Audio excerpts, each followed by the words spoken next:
में हम देखेंगे मॉड्यूल 1। ये इसमें निष्ठा प्रशिक्षण डायरी ये है। इसमें हमने नोट्स दिया है और इसमें सबसे पहले ये जो हमारा कोर्स 1 है यूपी पाठचर्या और समावेशी कक्षा उत्तर प्रदेश, उसके विषय में इसमें नोट्स प्रस्तुत है।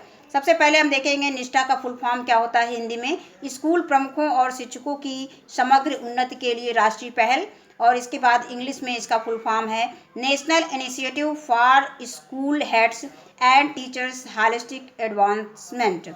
इसके बाद कोर्स है यूपी पाठचर्या और समावेशी कक्षा उत्तर प्रदेश। इसमें सबसे पहले इग्नासियो एस्ट्राडा का कथन है कि यदि कुछ बच्चे हमारे सिखाने के तरीके से नहीं सीख सकते हैं तो शायद हमें उन्हें उनके सीखने के तरीके से सिखाना चाहिए। ये एस्ट्राडा का कथन है।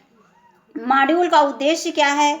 कक्षाओं में उपलब्ध विविधता पर पुनः दृष्टि डालने और शिक्षण अधिगम को समावेशी बनाने के लिए उचित शिक्षण शास्त्रीय गतिविधियों के चयन में आपके जैसे शिक्षकों एवं शिक्षक प्रशिक्षकों की मदद करना है। इसके आगे देखेंगे, यह सामग्री राष्ट्रीय नीतियों, पाठचर्या, पाठ्यक्रम, पाठ्य पुस्तकों, राष्ट्रीय पाठचर्या की रूपरेखा, विशेष रूप से इसमें एनसीएफ 2005 के विषय में बताया गया है और हाल ही में विकसित सीखने के प्रतिफल का करीब से अवलोकन करने का अवसर प्रदान करती है। इसके बाद अगली हेडिंग आती है राष्ट्रीय पाठचर्या की रूपरेखा एनसीएफ 2005। भारत विविध संस्कृतियों वाला देश समाज है जो अनेक प्रादेशिक व स्थानीय संस्कृतियों से मिलकर बना है। लोगों के धार्मिक विश्वास, जीवन शैली व सामाजिक संबंधों की समझ में से बहुत अलग है। सभी समुदायों को सह अस्तित्व व समान रूप से समृद्ध होने का अधिकार है और शिक्षा व्यवस्था को भी हमारे समाज में निहित इस सांस्कृतिक विविधता के अनुरूप होना चाहिए। इसके बाद अगली हेडिंग आती है राष्ट्रीय शिक्षा नीति। इसमें राष्ट्रीय शिक्षा, सबसे पहले जो राष्ट्रीय शिक्षा नीति 1968 में तैयार की गई थी और दूसरी राष्ट्रीय शिक्षा नीति 1986 ईस्वी में बनी थी। तो इसमें सबसे पहले 1968 और उसके बाद जो है 1986 में शिक्षा पर 2 राष्ट्रीय नीतियां लाई गई थी। वर्ष 1986 की राष्ट्रीय शिक्षा नीति में शिक्षा की एक राष्ट्रीय व्यवस्था पर जोर दिया गया था, जिसके अंतर्गत जाति, मजहब, स्थान या जेंडर की परवाह किए बिना सभी विद्यार्थियों की एक निश्चित स्तर पर तुलनीय गुणवत्ता की शिक्षा तक पहुंच सुनिश्चित करने की बात कही गई थी। इसके बाद आता है राष्ट्रीय शिक्षा नीति।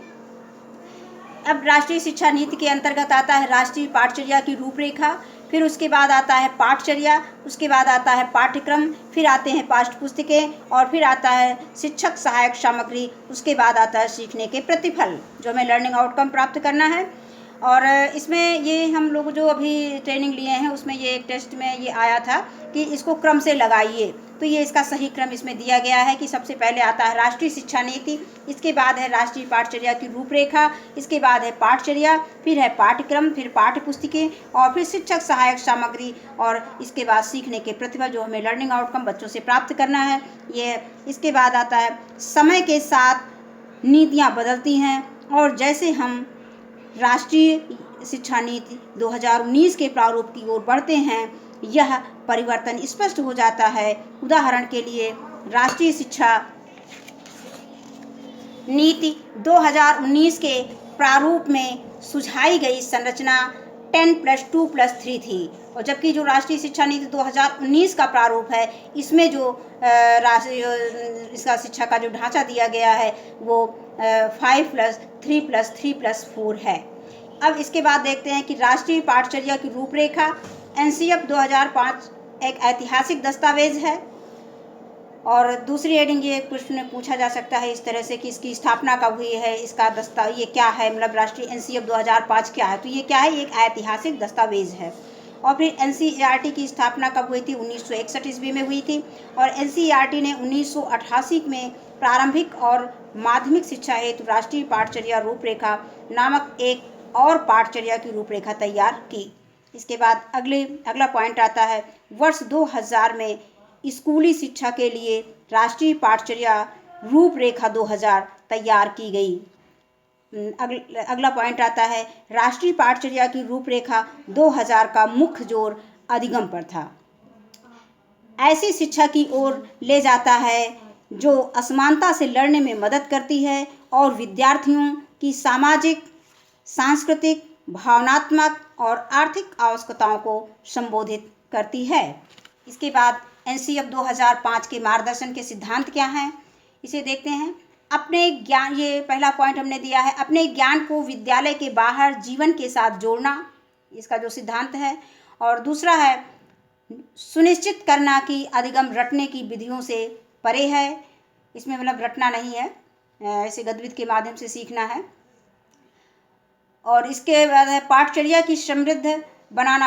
को समृद्ध बनाना ताकि वह पाठ्य पुस्तकों पर केंद्रित न रहकर बच्चों का सर्वांगीण विकास कर सके। इसके बाद अगला पॉइंट इसी में आता है, परीक्षाओं को अधिक लचीला और कक्षा के जीवन के साथ समेकित करना। आगे आता है, देश की लोकतांत्रिक नीति के अंदर सरोकारों का ध्यान रखते हुए निर्णायक पहचान को पोषण देना। इसके बाद आता है पाठचर्या। अब इसमें हम पाठचर्या के विषय में देखेंगे। इसमें पहला पॉइंट है, विद्यालय में विद्यार्थियों के समग्र विकास में योगदान देने वाली सभी गतिविधियां पाठचर्या पर केंद्रित होती हैं। इसके बाद अगला पॉइंट है, पाठचर्या को निर्धारित करने वाले कारकों में शामिल हैं। इसमें कुछ चीज़ें शामिल हैं, देखते हैं क्या क्या चीज़ें शामिल हैं। अधिगम की प्रकृति, स्वीकृत सिद्धांतों और सामाजिक प्रभावों द्वारा प्रदान किए गए मानव विकास का ज्ञान।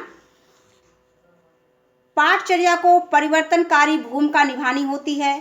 और अगला पॉइंट आता है, पाठचर्या में कुछ ऐसे पहलू हैं जो अनौपचारिक रूप से एक विद्यालय प्रणाली में सिखाए जाते हैं, जिसे छिपी हुई पाठचर्या कहते हैं।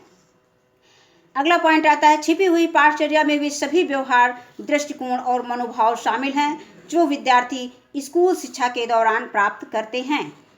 अगला पॉइंट आता है, राष्ट्रीय पाठचर्या की रूपरेखा एनसीईआरटी द्वारा बनाया जाता है। इसमें ये पूछा जा सकता है कि राष्ट्रीय पाठचर्या कौन बनाता है या पाठचर्या को कौन बनाता है, तो ये एनसीईआरटी द्वारा बनाया जाता है। अब इसके बाद आता है पाठ्यक्रम। पाठ्यक्रम भी एक दस्तावेज है जो पढ़ाई जाने वाली विषय वस्तु की जानकारी देता है। और इसके बाद है, पाठ्यक्रम को नियोजित गतिविधियों के एक समूह के रूप में समझा जाता है, जिसे किसी विशेष शैक्षिक लक्ष्य के कार्यान्वयन के लिए डिजाइन किया गया है और इसमें वह सब कुछ सम्मिलित है जो सिखाया जाना है। उनकी सामग्री ज्ञान और विद्यार्थियों में विकसित किए जाने वाले कौशल इसमें शामिल हैं। पाठचर्या, पाठ्यपुस्तकें और अन्य शिक्षण सामग्री के साथ साथ विषय वस्तु चयन के लिए मानदंड के विवरण और विधियों, सामग्रियों और मूल्यांकन में विकल्प इसमें शामिल है पाठ्यक्रम में। इसके बाद अगली हेडिंग आती है पाठ्यपुस्तकें। पाठ्यपुस्तकें पाठ्यक्रम में शामिल विषय वस्तु के ऊपर सामग्री प्रदान करती है। पाठ्य वस्तु सभी विद्यार्थियों के लिए एक मुद्रित यानी डिजिटल संसाधन है, जिसे उन्हें एनसीईएफ के परिप्रेक्ष्य में विद्यार्थी के अनुकूल और चिंतनशील होने की आवश्यकता है। इसके बाद अगली हेडिंग आती है शिक्षण सहायक सामग्री। एनसीईएफ 2005 में एक विद्यालय के पुस्तकालय का उल्लेख करते हुए कहा गया है कि विद्यालय पुस्तकालय को ऐसे बौद्धिक स्थान के रूप में देखा जाना चाहिए जहां शिक्षक, बच्चे और समुदाय के सदस्य अपने ज्ञान और कल्पना को गहरा बनाने के साधन खोजने की उम्मीद कर सकते हैं। आगे देखेंगे, सबसे लास्ट हेडिंग है इसमें पाठचर्या में सीखने के प्रतिफल। सीखने के प्रतिफल ज्ञान और कौशल से परिपूर्ण ऐसे कथन हैं जिन्हें बच्चों को एक विशेष कक्षा या पाठ्यक्रम के अंत तक प्राप्त करने की आवश्यकता है और यह अधिगम संवर्धन की उन शिक्षण शास्त्रीय विधियों से समर्थित है जिनका क्रियान्वयन शिक्षकों द्वारा करने की आवश्यकता है। ये कथन प्रक्रिया आधारित है और समग्र विकास के पैमाने पर बच्चे की प्रगति का आकलन करने के लिए गुणात्मक या मात्रात्मक दोनों तरीके से जांच योग प्रदान करते हैं। इससे हम अगली ये है इसका नोट्स, और इसके अगले वीडियो में पार्ट 2 में हम समावेशी कक्षा के विषय में नोट्स देंगे। धन्यवाद।